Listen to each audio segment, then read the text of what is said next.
गांव के किनारे एक कच्ची सी बस्ती थी, जहां बारिश के दिनों में रास्ते कीचड़ से भर जाते थे और गर्मियों में मिट्टी ऐसी उड़ती थी जैसे हवा भी गरीबी का मजाक उड़ा रही हो। उसी बस्ती में 4 लड़कियां रहती थी।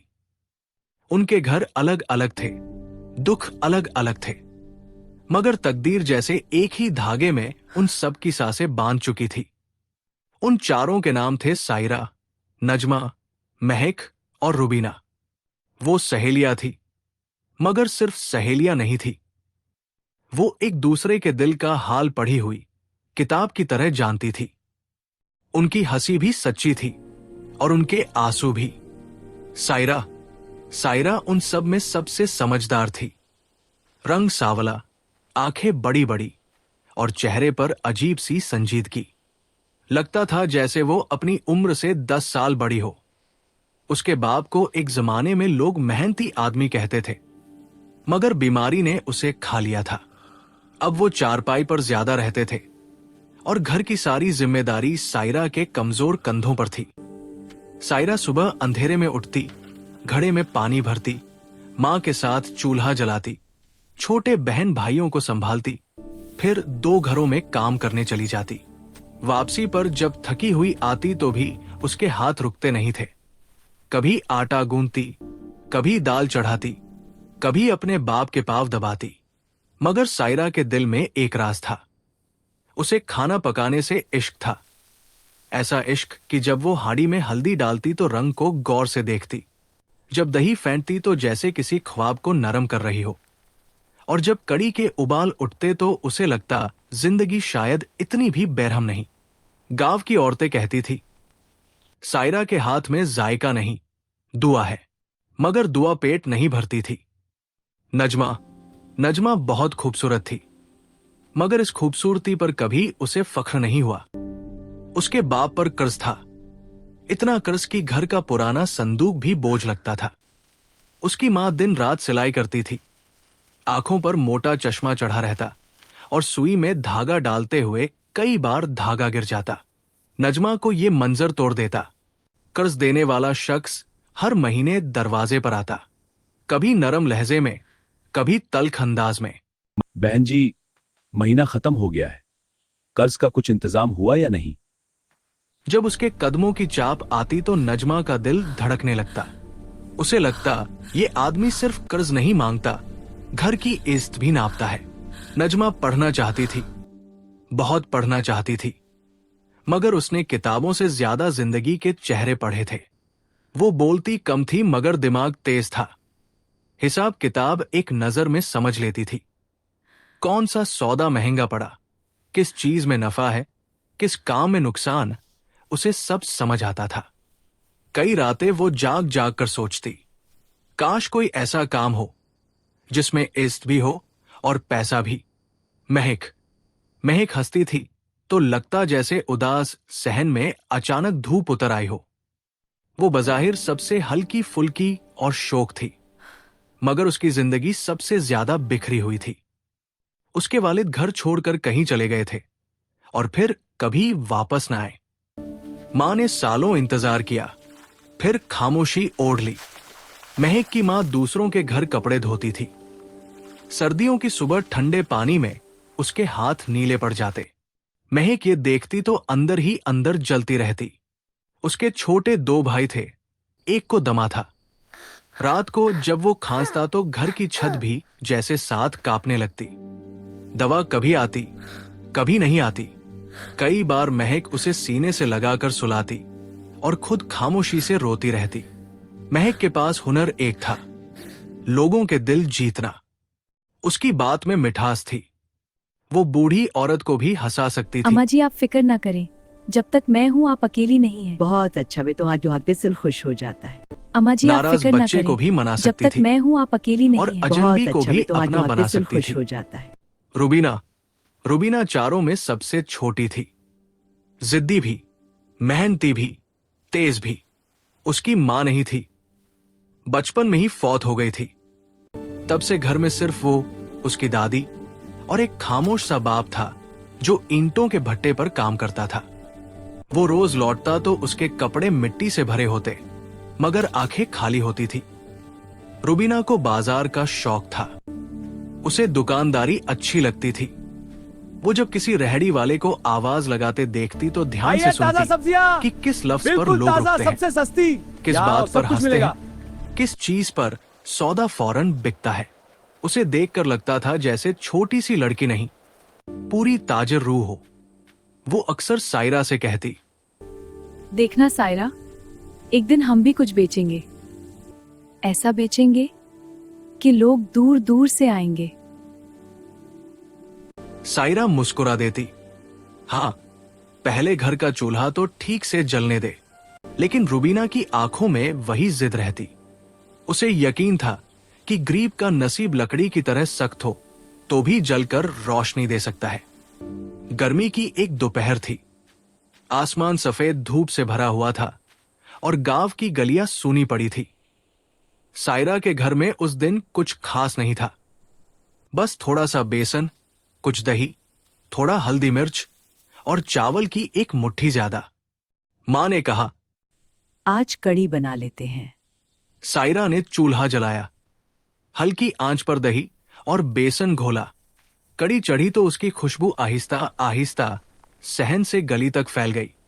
फिर उसने प्याज और हरे मिर्चों का तड़का लगाया। तेल में जब मसाला चटका तो जैसे सारे घर में जान आ गई। साथ चावल दम पर लगाए।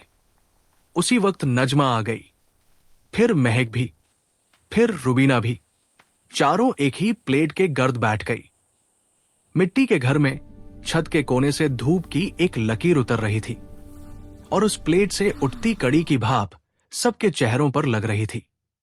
महक ने पहला निवाला खाया। रुबीना ने फौरन कहा, मैंने पहले ही कहा था ये चीज बेची जा सकती है। नजमा ने उसकी तरफ देखा। हर अच्छी चीज बिक नहीं जाती। रुबीना बोली, और हर बकती चीज अच्छी भी नहीं होती। असल बात यह है कि बेचने वाला कौन है। सायरा खामोश रही। थोड़ी देर बाद रुबीना ने जैसे फैसला सुना दिया। हम कड़ी चावल बेचेंगे। महक हंस पड़ी। और ढाबा कहाँ से आएगा? आसमान से गिरेगा? ढाबा नहीं, शुरू में सिर्फ एक छोटा सा ठिया, बरगद के पास, जहाँ शाम को लोग बैठते हैं। नजमा ने शक से कहा। वाह, बड़े सरमायादार। रुबीना ने उंगलियां गिनना शुरू की। मेरे पास 21 रुपए हैं। महक ने हंसकर कहा, वाह, बड़े सरमायादार। वाह, रुबीना बड़े न रुकी। सरमायादार। सायरा के घर में बेसन है, दही है, बनाने वाला हाथ है। नजमा हिसाब रखेगी, मैं आवाज लगाऊंगी, महक लोगों से बात करेगी। महक ने तन से कहा। और खाली बर्तन में कसमत पका लेंगे। इस वक्त सायरा की माँ, जो एक तरफ चुप बैठी थी, आहिस्ता से बोली, किस्मत खाली बर्तन में नहीं पकती, नियत में पकती है। चारों खामोश हो गई। बूढ़ी औरत ने सायरा को देखा, फिर बाकी लड़कियों को, और कहा, तुम लोग अगर सच में कुछ करना चाहती हो तो कल से शुरू करो। पहला दिन घर से बनाओ, जो कमाओ उससे अगला दिन बड़ा कर लेना। गरीब को कोई दुकान तहफे में नहीं देता, गरीब अपना आसमान खुद टांगता है। ये जुमला इन चारों के दिल में उतर गया। उस रात किसी को नींद नहीं आई। पहला दिन। सुबह अभी मुकम्मल रोशन नहीं हुई थी जब सायरा उठ गई। उसने पानी चढ़ाया, दही फेंटा, बेसन घोला, लहसुन कटा, प्याज तले, और दिल में मुसलसल एक डर चलता रहा। अगर कोई ना आया तो, अगर सब हंसे तो, अगर कुछ भी ना बिका तो। दूसरी तरफ नजमा ने अपने घर के पुराने संदूक से एक साफ कपड़ा निकाला जिसे वो बिछाना चाहती थी। महक ने अपनी मां से एक बड़ा बर्तन मांगा। सरमाया? रुबीना ने न जाने कहां से लकड़ी का पुराना स्टूल ढूंढ निकाला। दोपहर तक वो बरगद के दरख्त के नीचे थी। एक मिट्टी की हाड़ी में कड़ी, दूसरे बर्तन में चावल, साथ कटी हुई प्याज, हरी मिर्च और नींबू। सामने एक हाथ से लिखा कागज टांगा गया। गर्म गर्म कड़ी चावल।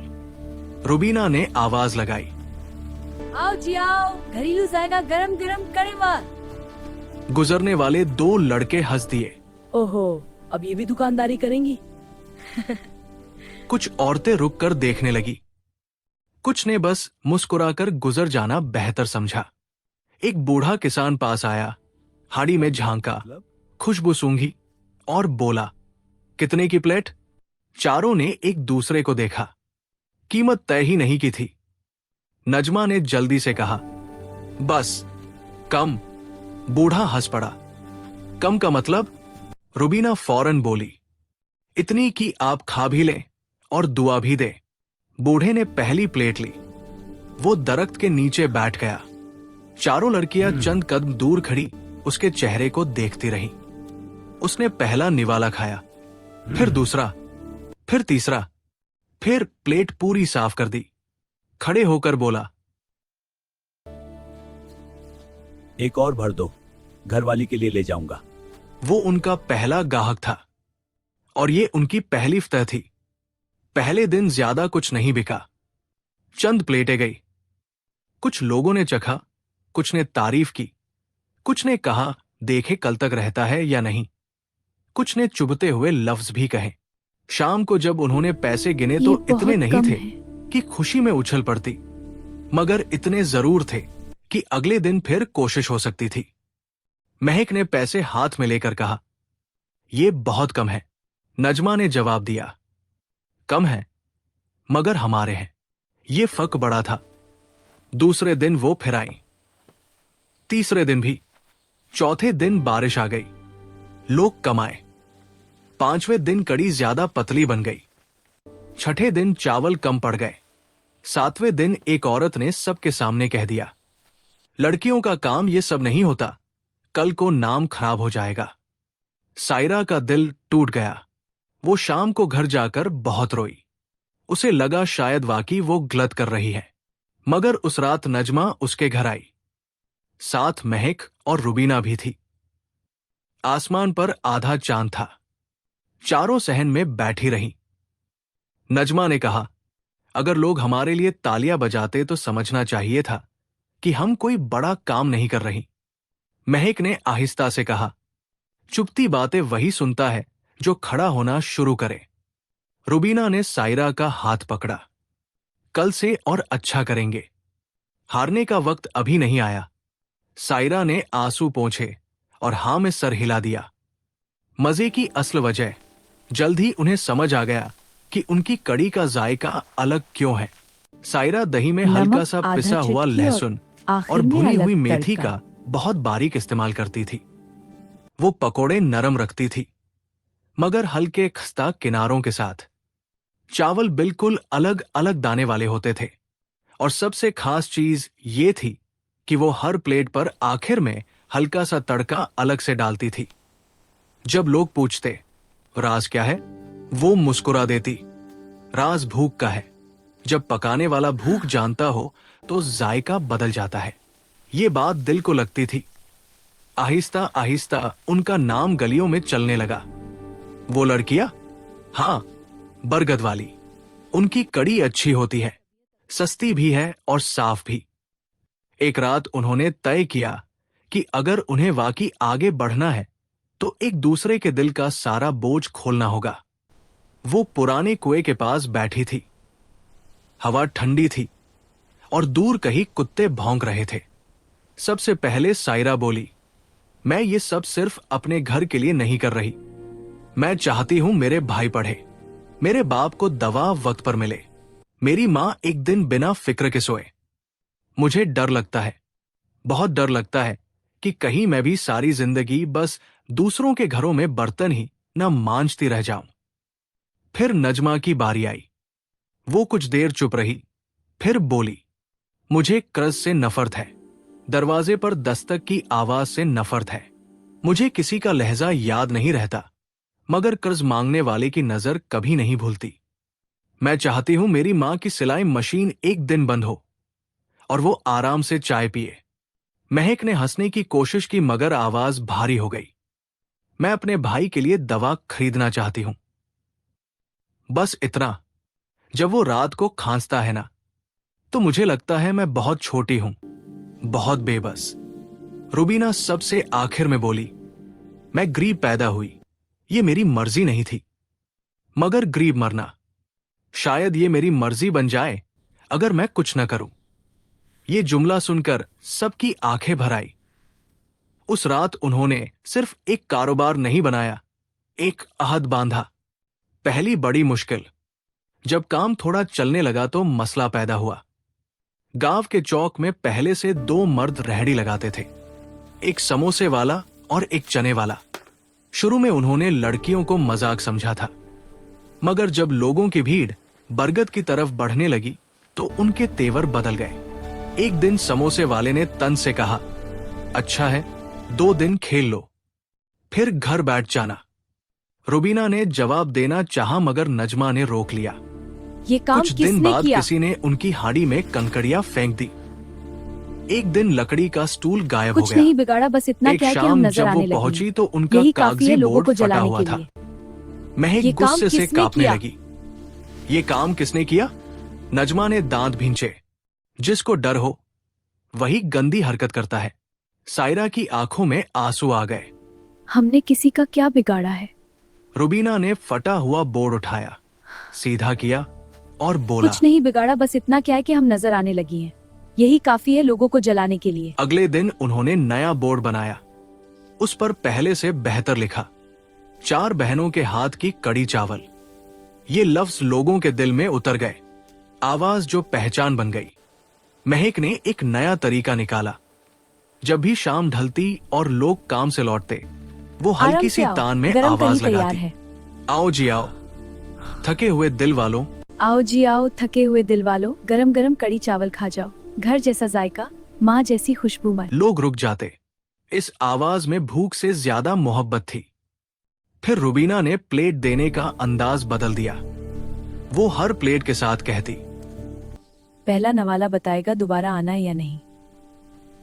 और वाकई बहुत से लोग दोबारा आने लगे। नजमा ने एक पुरानी कॉपी निकाली और हिसाब लिखना शुरू किया। कितने चावल आए, कितना बेसन लगा, कितनी प्लेटें बिकी, कितना बचा, किस दिन नुकसान हुआ, किस दिन फायदा। सायरा ने मयार और साफ सफाई पर समझौता न किया। कम बेचेंगे मगर खराब नहीं बेचेंगे, यही उनकी जीत थी। तकरीबन 1 महीने बाद जब उन्होंने जमा शुदा पैसे गिने तो इतने हो चुके थे कि चारों को यकीन न आया। बहुत ज्यादा नहीं थे, मगर उनकी दुनिया के हिसाब से बड़े थे। सायरा ने उस दिन अपने बाप के लिए पूरी दवा खरीदी। जब दवा लेकर घर आई तो उसकी मां की आंखें भर आई। बेटी, ये सब? सायरा ने बेटी, बस ये सब इतना कहा, हमारे कड़ी हमारे चावल ने कड़ी दिया है। चावल ने दिया है।